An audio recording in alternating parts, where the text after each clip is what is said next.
When she was 5 years old, she came and told us that even though she was aware of her physical being a male, she said she felt like she was a girl in her heart and in her head.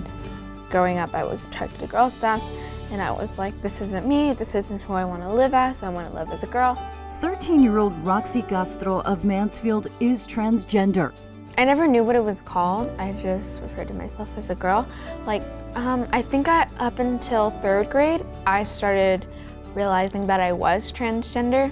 I did like a bunch of research on it, and I found out, yeah, this is me, this is who I am. When I communicated with Dad, I'm sure it wasn't easy for him, to accept that, that one of his kids was transgender because of all the negativity. But we did make sure that as she grew up, we made a promise to ourselves that we're going to do our home, a safe place, safe haven for her to be who she was.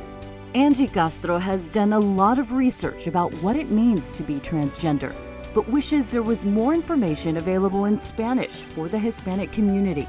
Follow your heart as a mom. She is who she is, and with all the research going on that has brought light to her being who she is and understanding that it's not a choice that she's making, but rather it's just you're born with that. You're born being who you are.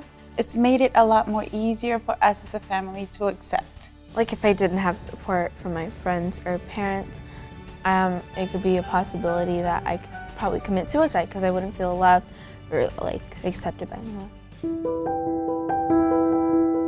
The statistics are alarming.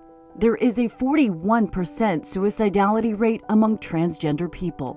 I've never had those thoughts. I've never had ideas of killing myself or harming myself. I'm relieved to hear her say that she's never had those thoughts. Roxie is still best friends with her girlfriends from elementary school. She's been very accepted, by the circle of friends she's built throughout the years. The kids don't have a problem. She's actually gone into the females' restroom, invited by a friend who didn't have an issue with her being there. But when it came to the attention of the principal, it was a big deal. It was a big deal. It's just interesting how maybe we need to educate the adults. Much more education is needed. The other kids, they're fine with it. They're cool. They just like, oh, she's transgender. Okay, it doesn't matter. They just still talk to me, still treat me like a normal person. She knows who she is, and she's well aware of society not accepting her. But I think a transgender person goes through a lot more than that meets the eye.